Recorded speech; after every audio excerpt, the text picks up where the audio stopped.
Glorified ബോഡിയെ കുറിച്ചാണ് അവർ മറ്റൊരു കാര്യം പറയുന്നത്. ഇപ്പോ ഞാൻ ഇവിടെ ഇരിക്കുന്നു, ദൈവദാസൻ ഇവിടെ ഇരിക്കുന്നു.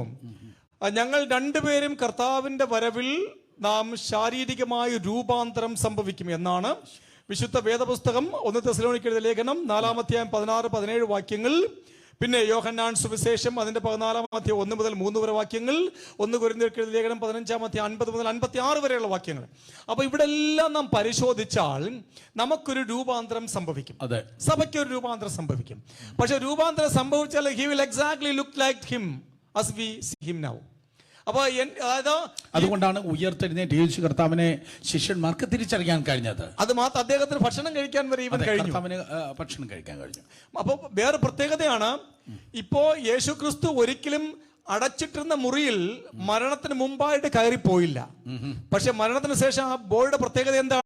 Even he can enter into a room even if they close the room. അവര് മുറി പൂട്ടിയിരുന്ന് പ്രാർത്ഥിച്ചപ്പോൾ ഹി അപ്പിയർഡ് ദെയർ. ഓക്കെ, അപ്പൊ അതിനുമുള്ള കഴിവുണ്ടോ? ഭക്ഷണം കഴിക്കുവാൻ, കുഞ്ഞുങ്ങളെ കൂട്ടുവാൻ വല്ലതുമുണ്ടോ? അപ്പൊ അവരോട് ബ്രേക്ക്ഫാസ്റ്റ് പ്രാതൽ കഴിച്ചു എന്ന് കാണുന്നു. ആവശ്യമുണ്ടെങ്കിൽ മാത്രമാണ്. അപ്പൊ മാത്രമല്ല സ്വർഗരാജ്യം ഭക്ഷണവും പാനീയമല്ല, നീതിയും സമാധാനം അങ്ങനെ ആണെങ്കിലും ചില കഴിക്കുന്ന ആൾക്കാരുണ്ടാകാം. I don't know exactly. Okay, കഴിക്കുന്ന ആൾക്കാർ തീർച്ചയായിട്ടും കാണും. തീർച്ചയായിട്ടും അത് കർത്താവ് കഴിച്ച ബ്രേക്ക്ഫാസ്റ്റ് ഡിന്നർ മാത്രമേ കഴിച്ചുള്ളൂ. ഇത് 3, 4 ഒക്കെ കഴിക്കുന്നവര് ചിലപ്പോ അവരെല്ലാം വന്നിട്ട് പോയി. ഇപ്പൊ ഇരിക്കുന്നവരുടെ കാര്യമല്ല പറഞ്ഞത്. കഴിഞ്ഞ സർവീസിന് അങ്ങനെയുള്ളവരുണ്ടായിരുന്നു, ഈ സർവീസിന് അങ്ങനെയുള്ളവര്. അപ്പോ അവിടെ ഒരുപക്ഷെ ഭക്ഷണം കഴിക്കാനുള്ള ഫെസിലിറ്റി ഉണ്ടാവും. കാരണം അടുത്ത ഞായറാഴ്ചയും ഇവരിവിടെ വരണം. അതുകൊണ്ടാണ് ഞാൻ അത് പറഞ്ഞത് പ്രത്യേകിച്ച്. Okay, continue. ഓക്കെ, അപ്പോ അതൊരു പ്രധാനപ്പെട്ട. പക്ഷേ ഈ സ്ട്രക്ചറിൽ യേശു ക്രിസ്തുവിനെ അവർ ഐഡന്റിഫൈ ചെയ്തു. ഗ്ലോറിഫൈഡ് ബോഡി ആണെങ്കിലും ക്രിസ്തുവിനെ ഐഡന്റിഫൈ ചെയ്തു. അവന്റെ 40 ദിവസം പ്രത്യക്ഷമായവരെ അവർ കണ്ടു. അവർ ഐ വിറ്റ്നസ് ആണ്, ദൃക്സാക്ഷികളാണ്.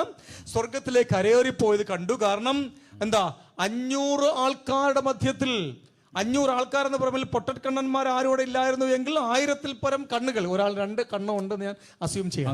അപ്പൊ 1000-ൽ പരം കണ്ണുകളോടുകൂടി നോക്കി നിന്നപ്പോൾ ഈ സ്ട്രക്ചേർഡ് ബോഡി ആയിട്ടാണ് കർത്താവ് കരയേറിപ്പോയത്.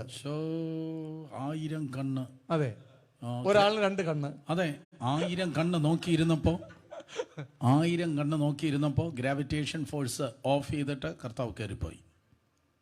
ഓക്കെ, അപ്പോ അവിടെ പ്രധാനമായും മനസ്സിലാക്കേണ്ട കാര്യം, ഇവരെല്ലാം കണ്ടു ഒരു കറക്റ്റ് രൂപം ക്രിസ്തു കയറി പോകുന്നതുകൊണ്ട്. അതുകൊണ്ട് നമ്മൾ അനുമാനിക്കുന്നത് ക്രിസ്തുവിന് even after he had become a glorified body, people were able to actually identify that he is.